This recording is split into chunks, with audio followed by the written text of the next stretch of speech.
Hi everyone, I'm Omer Keilaf. I'm a CEO and co-founder of Innoviz Technologies. Very excited to be here to talk about Innoviz and the process that we're doing to enable autonomous driving in scale. So with that, Innoviz is developing LiDARs. We have different types of LiDARs, but we also develop the perception software that translate the 3D information into object detection and classifications. Car makers that we work with eventually want to have a seamless integration, use our LiDARs, integrate the interface of objects in order to do high-level fusion and get their level 2 L3 into the road. We started in 2016. Since then, we were able to get 3 design wins for series production. The first one was BMW for L3, which is launching next year. And another program for an L4 shuttle program that is also expected to launch next year. And just recently, about a week ago, we were very happy to announce a very major accomplishment of having a design win with one of the largest car makers in the world. It's 1 out of 3 car makers. You can imagine that going through an RFQ of 2 years with such a customer could be very challenging, but I'm very happy to be in that point because that was really the biggest opportunity we've seen in going to high volume production with a very prestigious and technology car company, one of the leaders, which I believe would be a turning point from now on for many car makers, seeing that vote of confidence after due diligence of 2 years in choosing Innoviz would be a great momentum going forward to the whole industry. Innoviz was selected not only to provide the LiDAR, we're also providing the perception software. And on top of it, I would say that this is for the first time that Innoviz was selected as a direct supplier tier 1. So Innoviz is acting as a tier 1 in the space, and we're going to continue to do so. That gives us a huge momentum and opportunities to be able to offer many car makers with the product that we're now going to production. There aren't so many LiDARs that are going to be in automotive grade high volume production. And now that our product is going through that process, yet with another very credible and large OEM, I believe that many car makers would follow. So this car maker, which is 1 out of 3 largest car maker, which sells around 10 million cars a year, gives Innoviz a very large order book of $4 billion. That's a very meaningful amount that will let us grow and reach our high volume production capacity. We'll do a joint press release soon, and I'm very eager and looking forward to that event. In order to be a successful LiDAR company in the automotive space, it is much more complex than what usually tend to think. There is a lot of dialogue in the market about the wavelength and what's the range, etc. It's really not just down to 1 parameter or 2. There are so many things that one company needs to be able to have as pillars in order to support and winning series production, automotive grade, high volume production for car companies that are very strict and need to support volume. You need to have all of them inside. And Innoviz now having the last part of the puzzle. You know, we've been a tier 2 for many years. Now becoming a tier 1 basically removes any friction from us to win any other opportunities, gives us a better commercial offer to the different customers. And I believe we will be able to watch even more fast. We provide all of the perception software, all of the production design, all of the testing automation, of course the LiDAR, and of course we bring a lot of automotive grade experience, working very closely with our existing customers, including BMW, working very directly. You can be sure that working very closely with one of the best technology car makers in the market, knowing how to bring quality technology to automotive grade has gained us much experience, and that was part of the reason of why our new customer was willing to work with Innoviz now as a direct supplier. The automotive space is going through an inflection point because there are many car makers that want to launch their first L2, L3 vehicles and want to use a LiDAR. There is a decision window that is going to be closed in the next 6 to 12 months.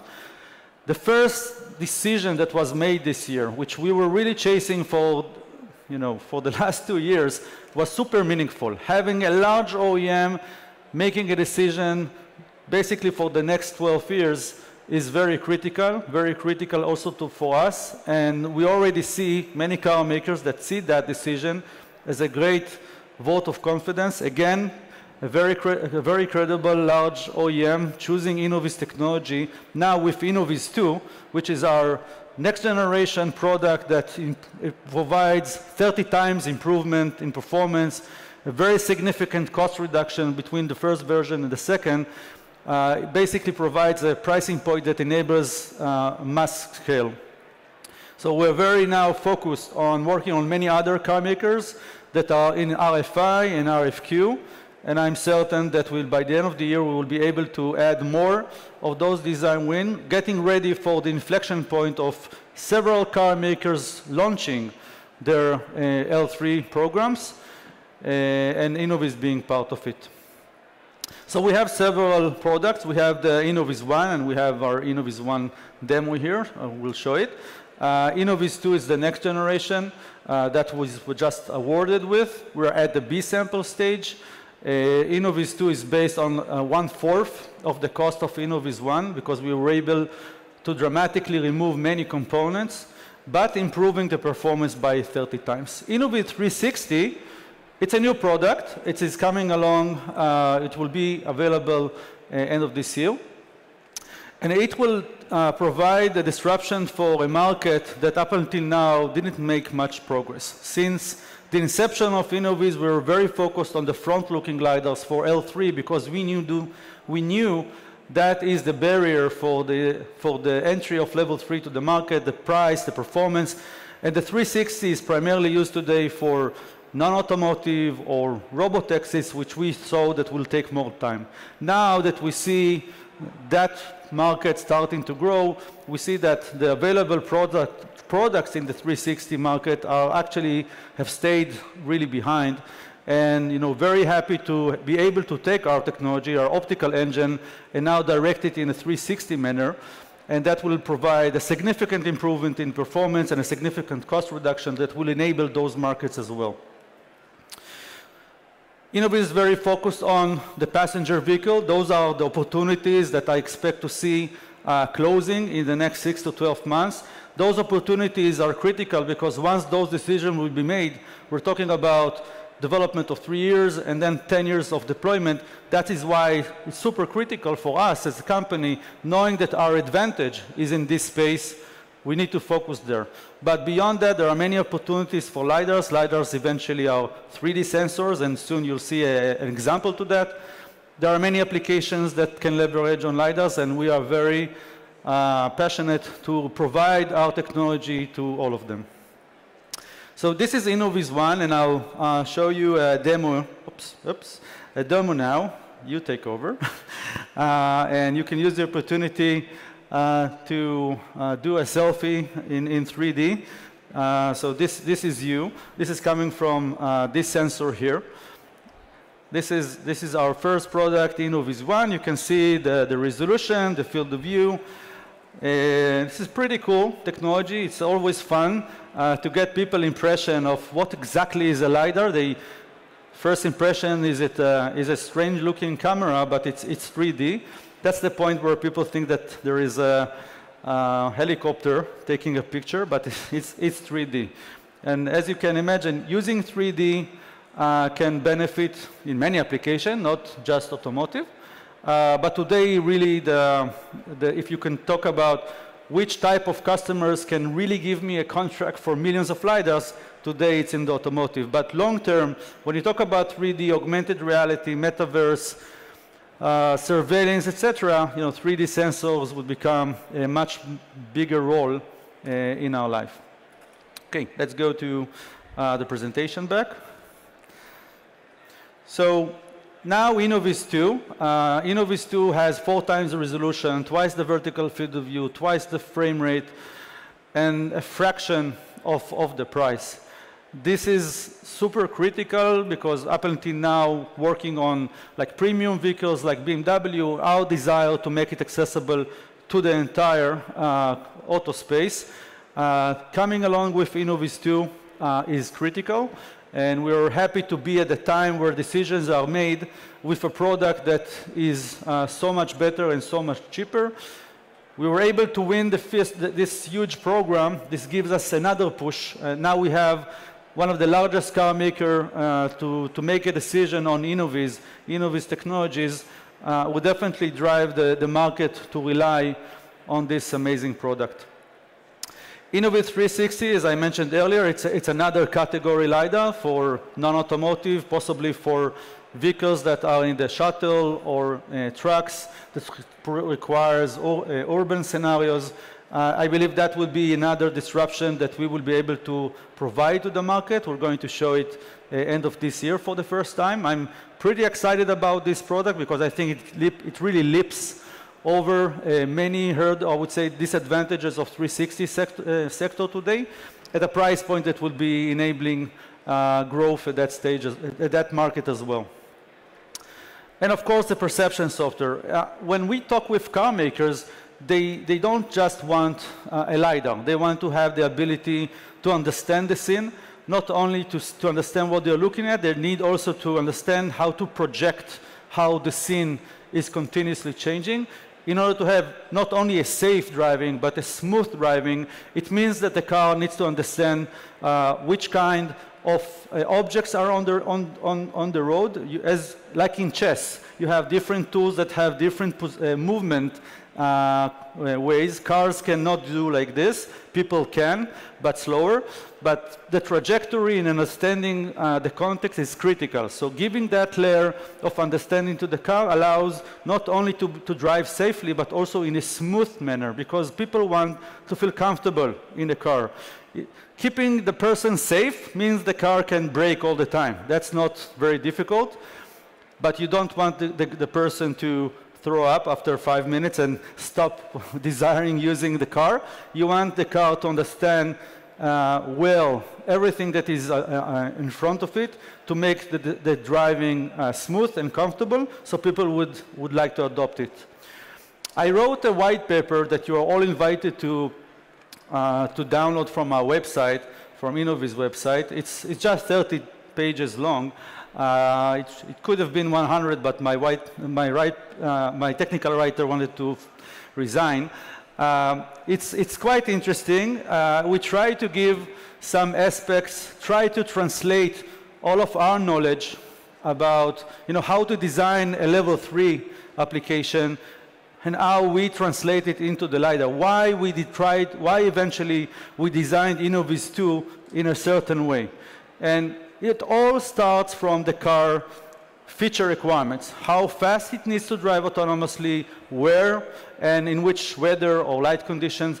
Those are then translated to how far I need to see a person and understand its trajectory and identify and classify trucks, etc. And then those KPIs, and of course, not only how far, it's also how fast. What's the reaction time? What's the processing time? It's all important for I would say, the comfort of driving. Those requirements are shared identically between the camera and the LiDAR. There is nothing that you can rely on a single sensor. If the camera is able to do something at 200 meters, but the LiDAR cannot, the car cannot use it. They cannot rely on that capability. They would need to adjust the features of the car accordingly. So the minimum of both is basically deciding of the features of the car and the speed of the car. And therefore, there was a lot of discussion and attention about the perception part of the LiDAR, which we developed. Those are then translated to resolution, range, frame rate that need to support it. There are many things that when you design a car that affect the LiDAR. The industrial design of the vehicle is critical for cars, as you know. Placing a LiDAR in the grille or on the roof has many implications about the requirements of the field of view, the frame rate, the size, the window tilt. Those are very, I would say, influential elements in designing a car. Now, when you take all of those and you try to understand, like, okay, so what's the how the LiDAR should eventually work, all of those are, translated into specific use cases, cutting scenarios, curved, what's the curve of the expected curve of a highway, how you need to identify an underdrivable, overdrivable, and again, classification of objects that in order to allow you to do good predictions. Those are all in the discussions when you're choosing a LiDAR. It's not just 905 versus 1550, as you might like to think. It's much more complex.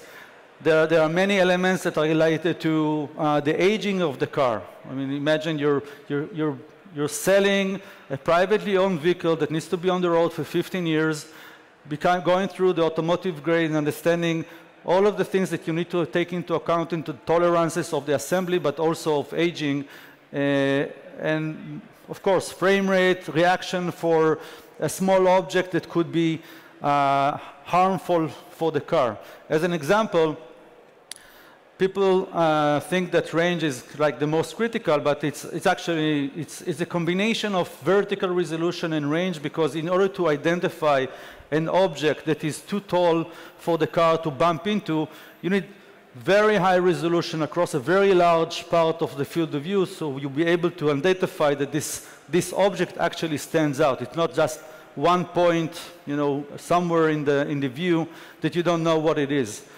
And